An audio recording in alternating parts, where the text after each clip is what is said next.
Good evening. Welcome to the big story. I'm Regina Lake. I'm Pauline Verzosa. And I'm Sean Yao. Tonight's big stories. It's the turn of the PDP Laban senatorial candidates to formally launch their campaign. 9 candidates joined the proclamation rally at the historic Club Filipino in San Juan City. And in a surprise move, Malacanang announces that Jaime Bautista is out as Transportation Secretary and will be replaced by former BCDA Chief Vince Dizon, effective February 21. And election watchdog groups found that more than half of party list groups running in the midterm polls do not represent marginalized sectors. In fact, many of them with ties to political dynasties or big businesses.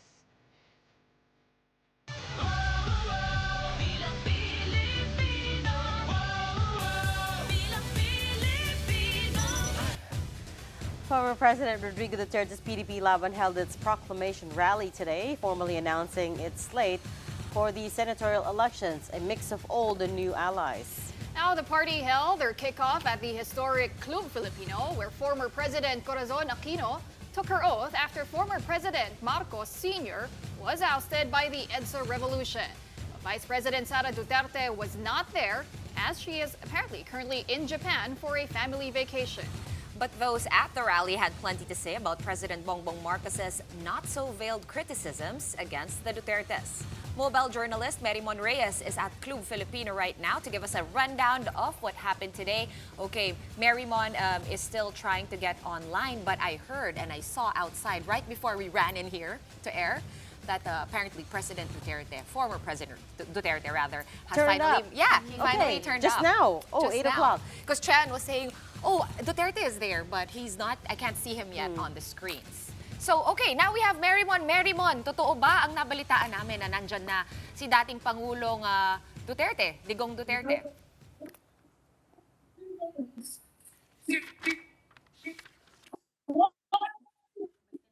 Okay. We have to try to fix Everyone that is trying to connection. do live hits because the former president is now there. Parang, okay, the Naubusan ng airwaves signal. are jammed because we're all trying to get you the news as it happens. But interesting that, well, I guess not unexpected that he turned up because it is, they call themselves the Duterte candidates, Yes. right? So Very PDP open. Laban, he is still the chairman of the party. They fielded 9 candidates, although some mix of old and new faces, although so far, you know, we've got the picture up there. Only 2 are polling well at the moment. Of And course, we know who that's those are. the incumbents, of course. It's always the incumbents. It's former, Senator Bongo and Senator Bato de la Rosa. That's right. All right, and there have been a lot of armchair analysis about there's President Duterte in the middle of that photo. That's not a photo Was it from today, by the Yeah, way. it's their that was up- official photos, I yes. think. But a lot of people are commenting, a lot of armchair analysts are commenting on why Club Filipino. Yeah. You mean why it's called Club Filipino? No, not why it's called Club Why it's being Filipino. held there. Well, maybe both. Okay. Because I can't explain to you We'll, why. we'll Okay. try to answer later. Okay, I think we have Merimon back on. Merimon, hi, can you hear us? Yes, loud and clear. Okay, Merimon, so we just wanted to get confirmation whether or not the former President Rodrigo Duterte finally made it there to Club Filipino. Yes, after waiting, kasi ang unang nasabi sa atin around 5:30 p.m., the presence of former President Rodrigo Duterte will be felt.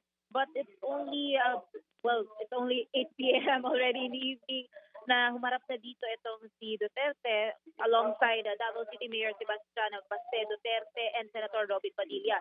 So the program flow, including them and their formal endorsement of the senatorial slate under PDP Laban has just begun.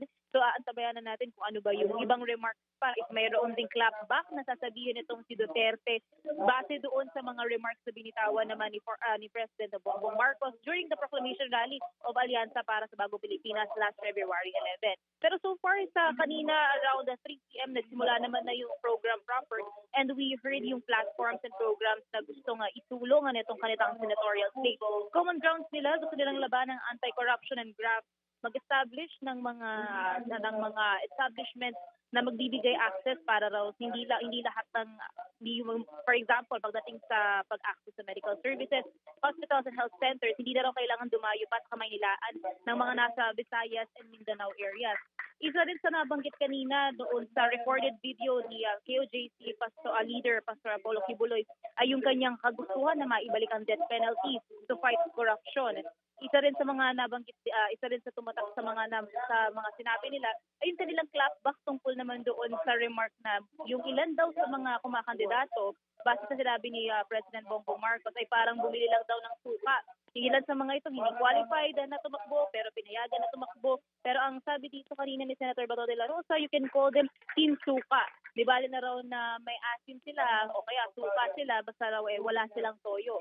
And alongside this, isa-isa nila nga sinabi kanina yung kanilang mga track record para nga daw makita na kung ano man daw yung allegations na sinasabi or claims on their profile, yun daw yung kanilang kasagutan. Balik sa inyo.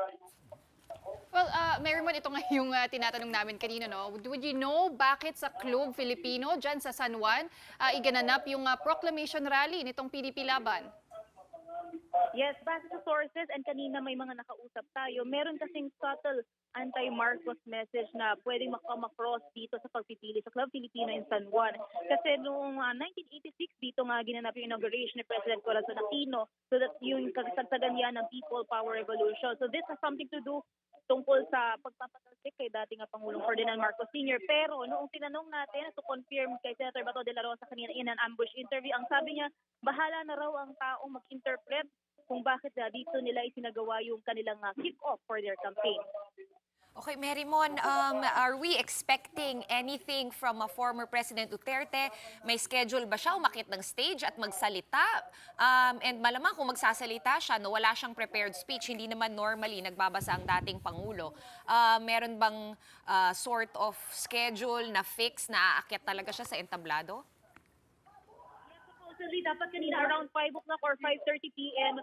na haharap na dito mismo to formally endorse itong senatorial slate ng PDP Laban. And antabay tayo supposedly earlier kung meron bang ibang remarks itong sasabihin si Duterte. Pero ngayon kasi isa-isa na silang nagsasalita at ang katatapos lang na magsalita dito ay si Davao City Mayor Baste Duterte. So we're expecting next na mag-remarks ay Senator Robin Padilla. And then finally, itong si former President Rodrigo Duterte. Mm-hmm. And Marymon, nabanggit na nga natin, itong si Vice President Sara Duterte, apparently nagbabakasyon sa Japan. Nakita natin, actually, yung anak ni former President, si Kitty, nagpo-post pa nga ng mga TikTok, ng mga videos along with the Vice President. But would you know, may any explanation na ba kung bakit pinili ng Vice Presidente na magbakasyon kaysa na sumali dyan sa proclamation rally ng PDP?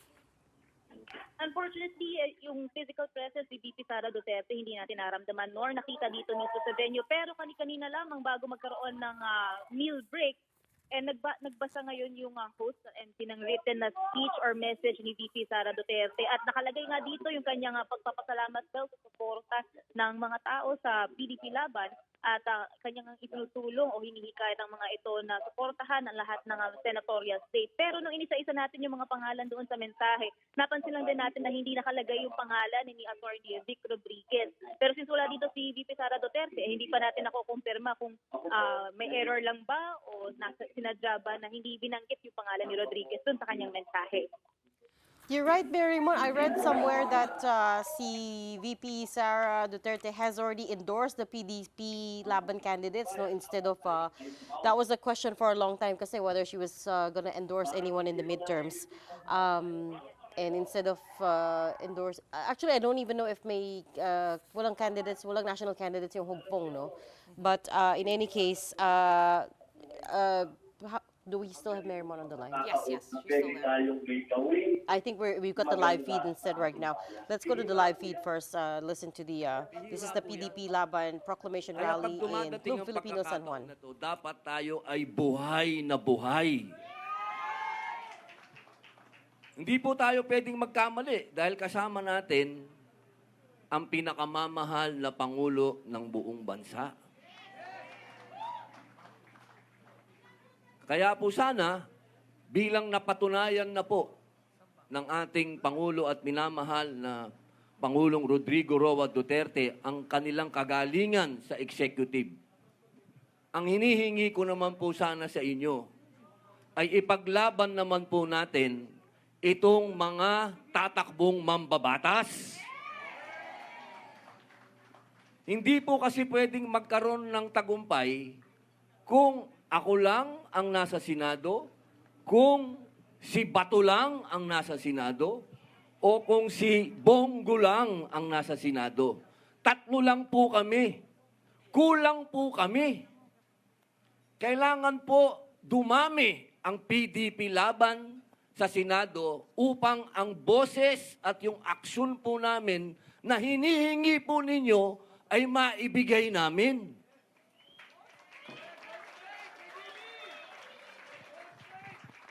Hindi po tayo pwedeng balbon. Kailangan po itong laban natin ngayon, ito po yung laban na pinakamatinding laban sa lahat ng laban. Dahil ang pinag-uusapan po natin dito ay batas na. Kailangan po natin tindigan kung ano ang sinasabi ng batas. Hindi po pwede na yung ibang tao gumagawa ng sarili nilang batas.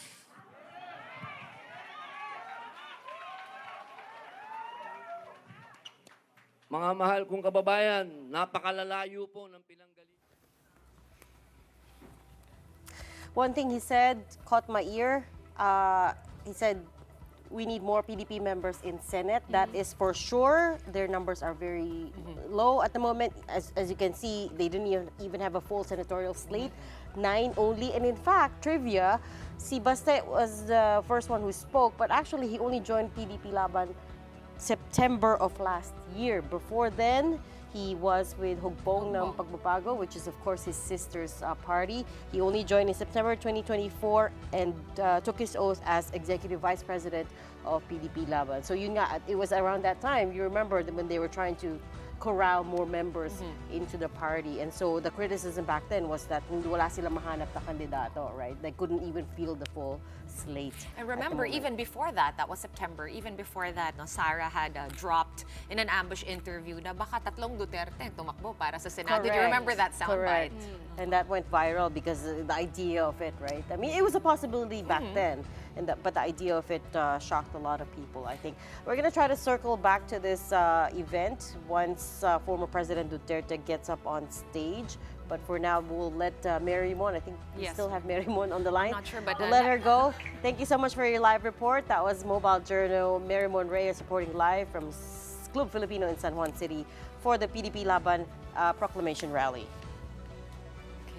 Let's go on over to the other side of the political fence, where the administration ticket spent the day wooing vote-rich Iloilo City. We are talking some 1.6 million voters in that locality, so naturally, the candidates were full of ideas. Dapat mapalakas po yung mga medical schools dito sa Iloilo. Ang sinasabi nila, magagaling yung doktor nyo rito. Dapat pasyalan na ito gaya ng Singapore o Thailand. Marami ng kurso, for example, AI, or marami ng kurso na perhaps 10 or 20 years ago we didn't have, but we need now. And what's very important is that we make all of our graduates competitive. Kasi dito sa bansa natin, 99% ang small, medium enterprises. So, including na micro, small, medium enterprises. At kung hindi natin yan sila tutulungan, hindi natin palalakasin yan, imposible na magkaroon tayo ng makarecover kagad tayo economically. Mabigyan na ng sweldo yung ating mga barangay officials rather than honorarium lang yung nakukuha nila. At the press conference earlier in the day, the Alianza para sa Bagong Pilipinas Bets defended their sponsor, President Bongbong Marcos, from accusations that he is resorting to negative campaigning. Recall that during the party's kickoff in Lawag, Ilocos Norte 2 days ago, Marcos denigrated their opponents over the Tokhang or drug war, Farmally, and pivot to China issues. So he was merely stating facts. We are for Philippine sovereignty, hindi ba? And none of us are against extrajudicial killing. No, so I don't see anything wrong with that. It will be more on performance-based. That's yung po ang napag-usapan po namin. Hindi po namin aatakihin yung kabila. Sabi nga natin, we don't like that negative publicity. Meanwhile, re-electionist Senator Bong Revilla held his own motorcade around the city. Although he did not dance during the motorcade, he has something to say to critics who say that all he contributes to the Senate is budots. Out of 2,000 na na-file ko, 343 batas na ngayon. Yun, nagbudot si Bong Revilla sa Senado. Kaya ayos yan, kaya magbudot sa tayong lahat. I don't know how to react to that, but in any case, President Marcos attended this campaign rally too in the evening. He raised the hands of all 12 senatorial candidates who turned up to the Iloilo rally for Alianza. Okay, I saw a quick peek at the monitor. I saw former Executive Secretary Bingbong Medialdea who looked, oh, there he is. He's talking right now. So I wonder what he's saying, or could he be introducing the former president? Usually he comes on to introduce Duterte. Yeah, so I guess we'll have to see. Yeah. But again, we'll circle back to that story. Meanwhile, another senatorial candidate has withdrawn from the race. This time it's Dr. Willie Ong. In a Facebook post, Ong said he is officially withdrawing his candidacy for the 2025 election so he can focus more on taking care of his health. Ong also thanked the people who supported and prayed for him. Before filing his certificate of candidacy last year, Ong shared that he was undergoing treatment for cancer, which is why it was his wife who filed his COC. As of press time, Comelec says they have yet to receive a formal withdrawal notice from Ong. Now, since Ong's withdrawal came after the ballots have been printed, all votes that go to him that he receives will be considered stray votes and will not be counted. Same goes for other candidates who have also withdrawn, like former Governor Chavit Singson, Agri Party List Representative Wilbert Lee, and social media personality Francis Leo Marcos. Hindi na po namin babaguhin na naiimprentang balota. Tuloy-tuloy na po kami. Hindi na po namin matatanggal yan. We can no longer compromise the 27 million ballots na imprenta natin. Now, in other unexpected news, well, we have a new transportation secretary. Malacanang made the surprise announcement first thing this morning, giving very little detail on why Jimmy Bautista is stepping down. Gerard De La Peña has the details. After weeks of speculation that there will be a changing of the guards at the Department of Transportation, Malacanang finally broke the news. Vince Dizon is the new DOTR chief. He replaces Jaime Bautista, who, according to a DOTR statement, is stepping aside because of health issues. Bautista's resignation takes effect after office hours on February 21 to give him time to fulfill prior official commitments. According to Executive Secretary Lucas Bersamin, the Office of the President has given Dizon the go signal to coordinate with Bautista's team for the transition. The new DOTR secretary has been in government service for more than 2 decades. Dizon's last posting was as president and CEO of the Bases Conversion and Development Authority, which played a major role in the Build initiative of the Duterte administration. Prior to that, he was the presidential advisor and deputy chief implementer of the COVID-19 task force, also during former President Digong's term. Immediately before his appointment as Transportation Secretary, Dizon was with the private sector. He is coming in after Bautista's 32-month stint at the DOTR that had its share of controversies. Perhaps the most notable was a breakdown of CAAP's air traffic management system on New Year's Day in 2023. This resulted in the closure of the entire Philippine airspace, delaying all flights and causing mayhem at the NAIA. But there were also major wins in the transport sector under Bautista's watch. NAIA was privatized and is now under the stewardship of San Miguel Corporation, while the much-contested PUV modernization program was also implemented. Still, Manibela Chairman Marvel Bene believes Bautista's resignation is proof they were right all along about the PUV modernization program. Manibela has called for Bautista's resignation for months. Valbuena also says he hopes to have a dialogue with the new Transportation Secretary soon to talk about their group's issues and suggestions. On the other hand, the Passenger Forum acknowledged that while they oppose some of Bautista's policies, his time was marked with progress too. For instance, his decisive action in preventing the closure of the EDSA busway. They hope that the new younger Secretary Dizon will bring with him fresh perspectives and urge him to prioritize meaningful reforms and move beyond car-centric policies to resolve the transport crisis. But Transport Group Piston is skeptical. It claimed that Dizon was behind the eviction of thousands of Aitas in Tarlac when the new Clark City was constructed during his time as BCDA chief. For News 5, Gerard De La Peña, We Are One News. That was a bit of a surprise today, cabinet shakeup once again.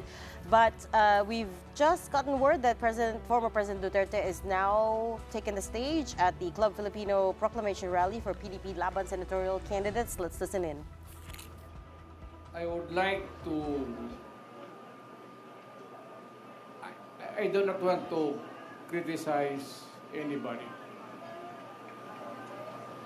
But, you know, however you do it, basta nandiyan ka sa gobyerno, ikaw yung nagdadala ikaw yung timon, talagang mahirap. And I can understand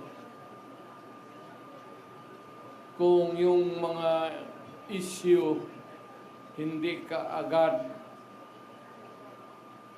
nabibigyan ng, if it's a problem, it would take time. But apparently, itong sa panahon na ito, patong, yung solusyon, mahina ang dating. That is why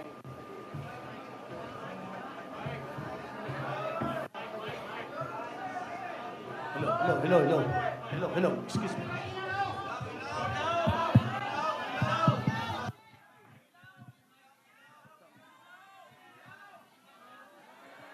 check.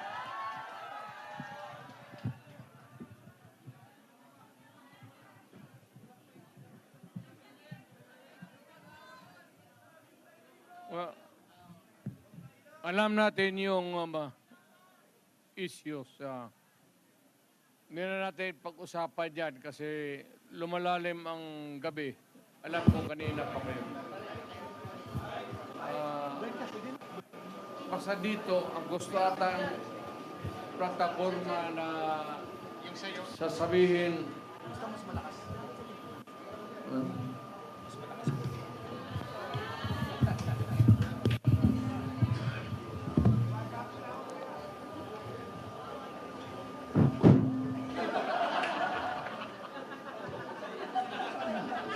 Kalimutan ko ito yung Well, sa madaling sabi, maraming issues. Hindi ko naman sinasabi na kaya natin kung tayo ang nandyan sa Malacanang. You know, it's not that easy. I have been there. But the guy is simply taking his time to come up with the solution of the problem. So kagaya nitong bigas, which is really tumatama yan sa tiyan, pati sa puso ng Pilipino, hindi niya nakuha yung pinaka. Either is subsidized o whatever, but it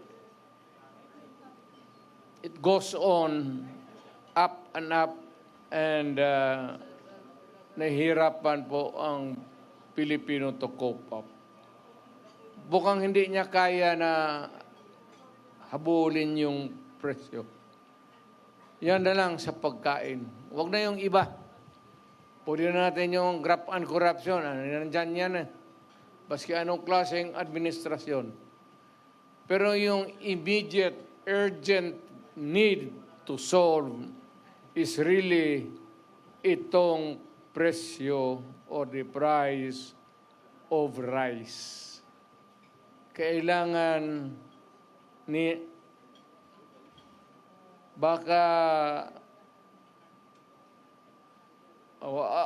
ako kung sa panahon ko, sinasabi ko, total, we are endorsing the candidacies of so many bright Filipinos dito sa atin.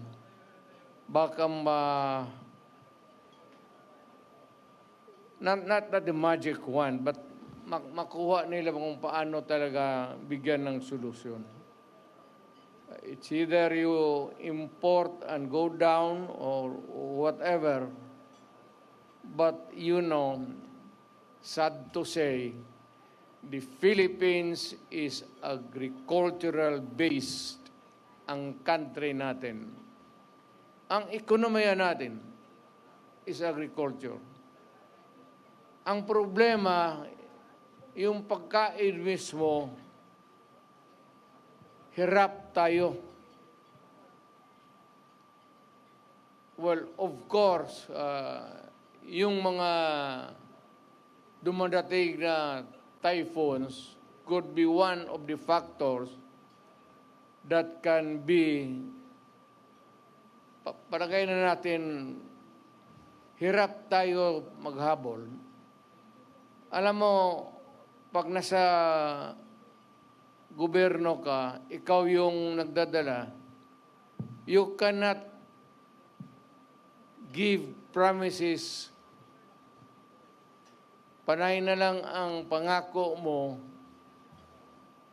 and you keep on,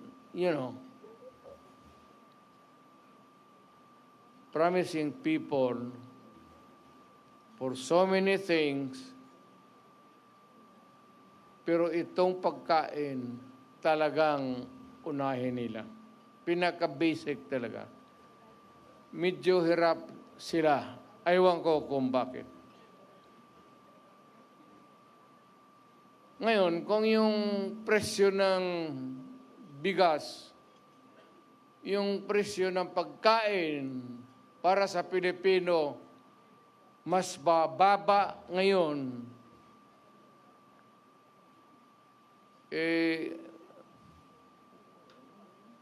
noong panahon na umupo si Presidente, kung mas mababa ang presyo ngayon ng pagkain, iboto natin yung mga kandidato niya. Nakikita mo naman, talagang almost hindi na kaya. Hindi kaya ng tao. Ngayon, kung mas madali maghanap ng trabaho ngayon sa panahon niya, then doon ka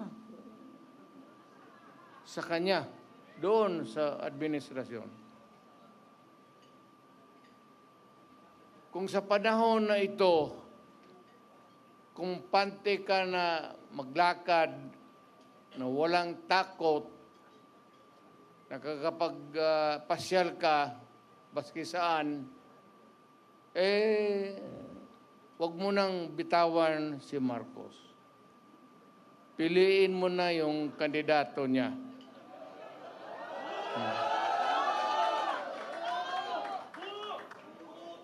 Pero pag sinasabi ko yung pag nagsasalita ako, gumaganyan ako, ibig sabihin, ito yung kapalit.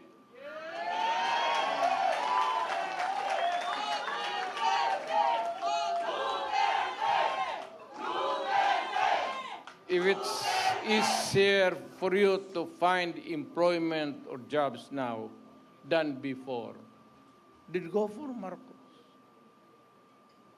Yan ang sabihin ko na medyo basic na hindi nila mahabol. Ngayon, kung bas minus yung droga at krimen ngayon kaysa noon, panahon niya, pag-upo niya, naabutan pa niya yung, yung pinapairal natin na law and order, kung kaya niya ito, kung kaya niyang putang ina.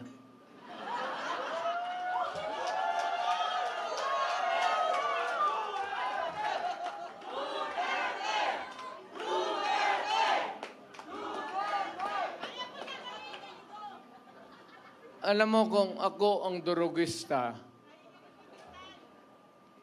kung may gano'n ako, at bakit sa utak ko, bakit hindi? Total, kasama ko naman sa presidente sa hit-hitan. So, yung baski yung mga pulis, pati military, medyo, ano sila?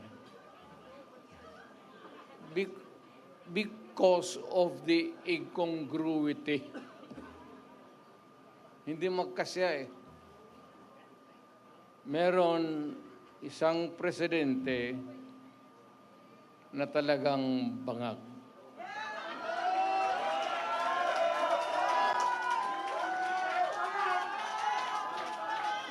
Hindi naman buang, pero yung bisyo ng droga, long term yan. Maging ulol si Marcos,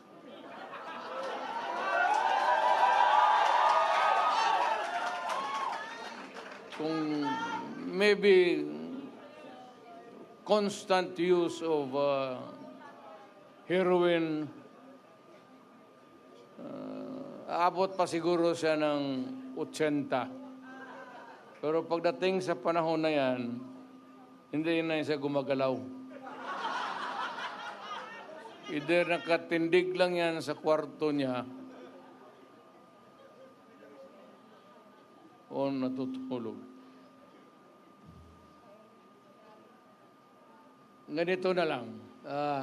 Marami tayong problema. I think the Marcos government has fallen short of the expectations. Ako, hindi ko ma-compare kasi pwede kong sabihin, mas mabuti siya ngayon kaysa aking panahon. I can even concede na ganon ang nangyayari. Pero it would not be a good reason for you to solve the problem just because you're doing right, more rights than the wrong ones that the other guy had committed in the past. Na ibig sabihin niya, kung sabihin, wala yun si Duterte, mahina kasi ganun. Okay. But it's not me. It's the Filipino people. Ang tignan mo ang Pilipino, huwag kang magturo dyan sa mga kalaban mo, kagaya ko, kasi ako, hindi na ako kandidato. Ngayon, kung mag-usap tayo, ang pag-usapan natin kung ano ang mga tao na pwede nating gawin na makatulong sa atin, mailagay dyan sa Senado para baski batas na lang ang habulin natin. Okay, we have to cut out now and get on with the rest of the program. That was, of course, former President Rodrigo Duterte speaking at Club Filipino in San Juan City during the proclamation rally of the PDP Laban senatorial candidates. All right, now we're going to take a quick break first, but coming up, is the partyless system being hijacked by political clans and big businesses? We have political strategist Lito Banayo weighing in on this, finding and more when the big story returns. Keep it here on One News.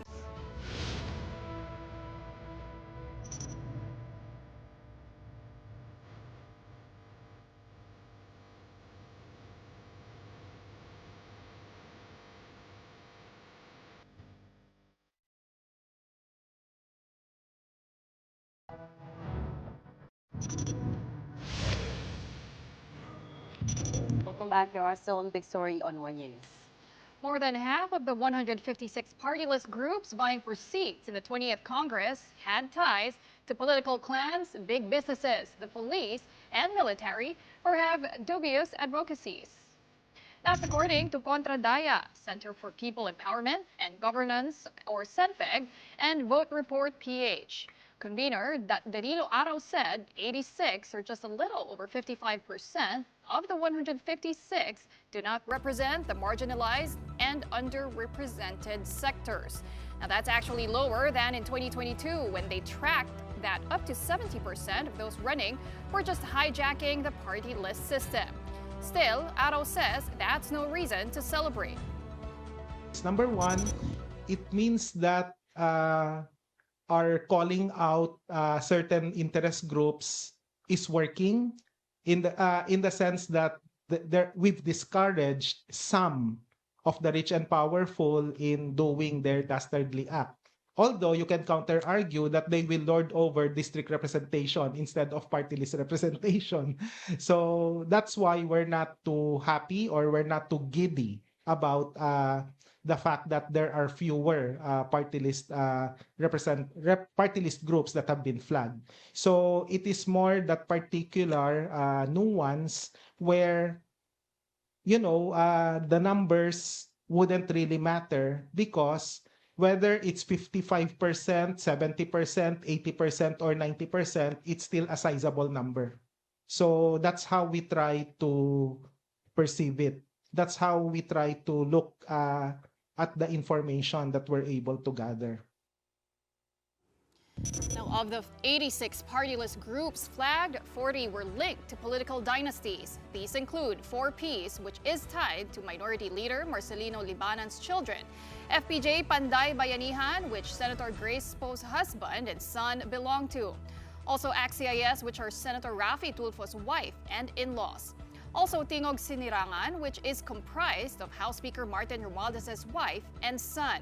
And when it comes to big businesses, 25 were flagged for having nominees that hold high positions in one or more firms.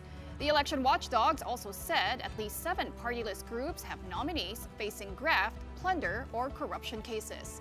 The COMELEC has tried to cleanse the system, but an April 2013 Supreme Court ruling allowed groups not representing marginalized sectors to participate in party-list elections. This particular decision by the Supreme Court has brought about the problem that we're in right now. Hindi lang marginalized. At ano ang mangyayari ron? Siyempre, yung mayaman at makapangyarihan na mas may rekurso, siya ang mas may tsansang manalo. So naging biktima yung party list system ng money politics na nangyayari sa iba't ibang larangan ng eleksyon. Well, the current political climate is in overdrive, safe to say. Let's try to make some sense of things. Joining us tonight is veteran political strategist Lito Banayo. Good evening, Lito. Sorry for keeping you waiting. I blame former President Duterte.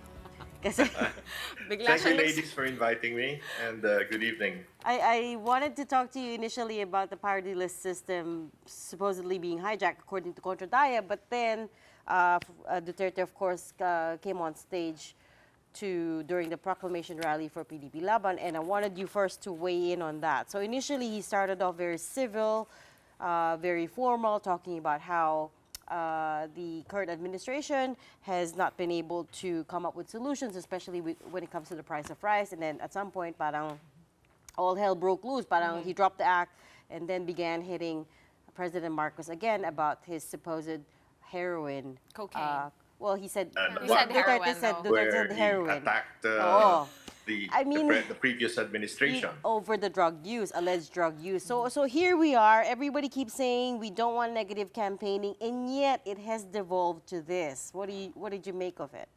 Well, in the first place, democratic elections are always a contest between two adversarial groups, no? The administration and the opposition. Now, the mantle of the opposition has now been taken by the pro-Duterte groups, no? The others have become rather independent. So, talagang ganyan, no? It will always be like that, no? One hits the other, and the other retorts in exchange, no? Lito, a lot of people say no na ayaw ng Pinoy ang negative campaigning, hindi natin gusto yung ganyan. Conversely, gusto natin yung underdog, yung inaapi. We tend to side with the underdog. Of course, I'm alluding to the fact no na si Sara Duterte yung underdog at samahin na natin yung PDP Laban senatorial slate since sila yung nag-launch today and they're closely associated with the Duterte brand.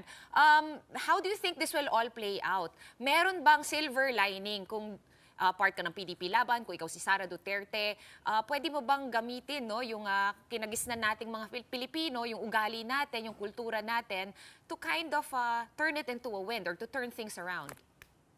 Well, totoo yung ayaw natin ng bangayan, no? As much as possible. That's part of Filipino culture. But it's also part of Filipino culture na pag ang anak mo sinasaktan or sa perception mo inaapi, yung tatay talagang lalaban, no? So, ganun na nangyayari. This is the sad playbook of our current politics, no? The economy is taking a hit because of this polarization of the polity, no? Naglalaban-laban tayo, nakakalimutan natin yung totoong mga issues, no? The economy is stagnant, no? Even if our GDP is growing by a few points, the reality is more and more people are sinking into poverty. Inflation is very high. And there are a lot of externalities that we have to tackle. But here we are, because it's election time, we're fighting each other over wrong issues. Well, Lito, actually, that's also what Senatoriable Bam Aquino mentioned, right? He did not want to touch on the impeachment issue. He said there are other things to talk about. May iba pang mga issue ang mga Pilipino. But, I mean, should they be actually capitalizing on this impeachment issue? Should it be central to the campaign of candidates? Well, that is unfortunately what has happened because of the impeachment complaint, which was... to be very honest, railroaded in just an afternoon, a morning and an afternoon in Congress, no? So, wala tayong magagawa kundi talagang hintayin na lamang yung awayan at bangayan nila. And that's unfortunate, no? I agree with Bam, no? There are more issues that matter, especially to the poor, especially yung tinatawag na politics of the stomach, which President Duterte also mentioned when he earlier in his speech. No, we're losing sight of the real problems of the country because we are into a political battle. The mantle of the opposition has been taken by the Duterte group, is what you said. Where is the traditional opposition in all of this? What are they doing wrong? And do you think this narrative is going to work for the pro-Duterte side? Well, first on the question of the traditional opposition, which probably we are defining as the liberals, the pink coalition, no? Ang problema, na-decimate sila in terms of numbers. And number two, the leader with whom they rallied for in 2022 is now in Naga. I mean, she's now fighting a local fight, no? So it's left to just two candidates, no, on the senatorial level, no, Bam and Kiko, no. So parang na-echapuera sila sa political equation. Now, on the other aspect, no, which is the Duterte side, no, well, expect them to fight mano a mano.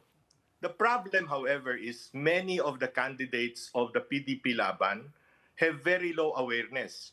And it will take a huge, a political tsunami to maybe yung talagang mag-swing ang voter sentiment for President Duterte, for Vice President Sara Duterte, to be able to come up, to make many of his candidates win. That is the problem, no? Kasi doon sa kabila, sa alyansa ng Bagong Lipunan, these are all known names, no? Some of them are not qualified. They're just celebrities with having had hardly anything to do when they were senators or when they were sitting in the Senate. But they are popular. So that's sad, but that is the political reality. Lito, who are you referring to? Yung mga senators who didn't do anything. Well, obviously you have candidates like two movie actors in the Alianza slate who have been part of the Comité de Silencio, yung hindi umiimik, no, sa Senado, di ba? There are these kinds of candidates, no. The candidates of PDP Laban, four or five of them are attorneys, two are re-electionists. One, of course, is also an entertainer. I mean, a retired movie actor, no? But that is a problem, no? If we really want to go deeper into this, it's the system, it's a political system that sucks, no? We have a multi-party system which is used as flags of convenience for personal ambition. No real political parties exist in this country anymore. Yeah, but the question now is, I think we've all pretty much digested that, Lito, and we all realize that, oh my gosh, here we are, right? Is there a way out that you see? Because, of course, pinag-uusapan natin yung party list, kakalabas lang no, nung mga election watchdogs ng listahan na sinabi, 86 of these party list groups are tied to dynasties. The other 25 are tied to big businesses. We see the oligarchy again. No, 86 covers all of them. All of them. Political dynasties, big businesses, police or military, or have otherwise dubious advocacies. So that's still big. And it has also bloated the numbers since we adopted the party-less system. It has bloated the numbers of the lower house. It used to be like 200 plus. Now it's like 300. How does this change? And also, if they are the body that's going to change things, I mean, I don't think we can expect no na they'll decide na wag na lang tayo mag-party list, tanggalin na lang ulit natin ito. Yeah. Actually, the problem started with the definition of the Supreme Court, I think in 2013 or so, that 20% of the membership of Congress should come from the party list system. So yun ngayon yung pinagsamantalahan ng lahat ng mga dynasties, ng mga big businesses and others vested interest groups. No? So the solution, the immediate solution, I suppose, because we now, ang Supreme Court naman nagbabago ng desisyon eh. Hindi naman cast in stone ang desisyon ng Supreme Court. So I think the Supreme Court should take a look at this and redefine what should be the party list system. Short of we going back to amending or revising our 1987 Constitution. The easier way would be for the Supreme Court to revisit that controversial decision that allowed 20% of Congress, no matter what the number, to be from the party list system. Do you yourself personally believe that yesterday we were just reporting that the NBI has recommended criminal charges against Vice President Sara Duterte, and we spoke to the DOJ about it, and they insisted it was nothing political. It was just they followed the process. This is where it led them. Do you yourself believe that none of this is political? I think neither you ladies would believe that, no, from the NBI director. The point is, assuming there were threats, assuming that these are consistent, these are grave threats, they should have filed it immediately rather than make it one of the articles of impeachment complaint. Di ba? Hindi naman dapat impeachable yung complaint na yon. Maybe the others can be part of the impeachment complaint that they filed, but yung grave threats, that is something that could have been immediately filed from looking at the video clip, di ba? Well, they said they were gathering evidence and it took them this long to do so, though. Something that you can see by your very eyes and you can hear from, right then and there. Ano pa ba iimbestigahan mo doon? All you probably will investigate is the lighting. No, was it really her? No, I mean, come on. Baka hinanap nila yung alleged assassin, right? That Vice President Sara was talking about. Lito, I wanted to ask you this kasi naubusan na tayo ng oras. Doon sa campaign kick-off ng Alyansa sa Lawag, nagsalita nga si Pangulong Marcos and nagulat kami kasi medyo maanghang yung mga salita niya. He's usually kind of cagey. He usually refuses to go all out negative. But he did that time. You said in your article, in your op-ed column, na he has thrown the gauntlet rather. And so parang he drew the line already. But it is so out of character. What were your thoughts when you heard his speech? I'm just curious. Well, I was also surprised because he has been conflict averse most of the time.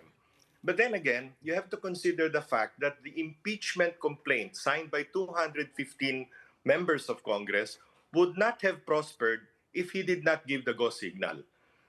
For 2 months, the Secretary General of the House sat on 3 impeachment complaints. Pagkatapos biglang may sumulpot na 4th impeachment complaint authored in a day or two, and then signed immediately in a few hours by 215 congressmen. Obviously, they were waiting for signals. The go signal has to come from Malacanang. I can't even tell you how many congressmen we've spoken to about this who insist that it all just happened serendipitously that day, that the fourth complaint condensed into a 37-page version just landed on their desk that day, and they thought, okay, ano na mangyayari because it's the last day of session. So none of them would admit that there were other forces behind it, but you believe otherwise. Well, obviously they will not admit that, no? But you know, like former Executive Secretary Vic Rodriguez said earlier in his speech at the PDP Laban rally, you know, even if you do a time and motion study, how do you read 33 pages in so many minutes and be able to gather 215? Aside from that, you have to swear before the Secretary General, isa-isa. No? Paano nangyari yun? No? Yung bine-verify yan, no? Parang notaryo, kailangan humarap ka, kailangan mag-swear ka, you take an oath. No? So, how can you do that in a few hours? So, malinaw na malinaw yun. They had intentions to file the impeachment of Vice President Sara, kaya lang naghihintay ng final signal from higher up. Okay. We've run out of time, but we'll bring you back another time, Lito, to talk about the other issues in the campaign. But thank you so much for your time and for waiting around. That was political strategist Lito Banayo. Another quick break for now, but right after that, we'll take a peek at Vice President Sara Duterte's bonding moment with her sister Kitty in Japan. When we return, keep it here on One News.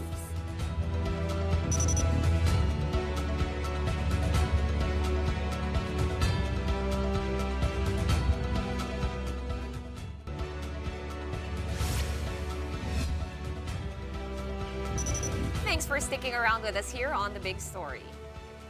A lot of people are asking, where is Vice President Sara Duterte? Why was she not in Club Filipino? Well, she is currently abroad for a family vacation, and our big picture tonight captures a bonding moment between the VP and her half-sister, Veronica Kitty Duterte, in Japan. This snap is one of many photographs that Kitty posted on her Instagram and TikTok accounts. The Duterte sisters have been exploring temples and other scenic destinations in the land of the rising sun, a rare time that they are seen in public together. Sara flew to Japan on February 12 and will return to the Philippines on February 24. She was impeached by the House of Representatives on February 5. The rising sun. So speechless. No, all I was thinking was that's a long holiday, 12 days. Yeah, I was also it. thinking that. Wait, Feb 24, it's only 12, 13 today. I wish I were there too. Well, you don't wish to have the same amount of problems that she is facing, all the uncertainties.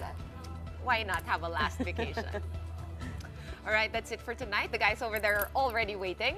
We are One News, all sides, all the time. Thanks for tuning in. Have a good night.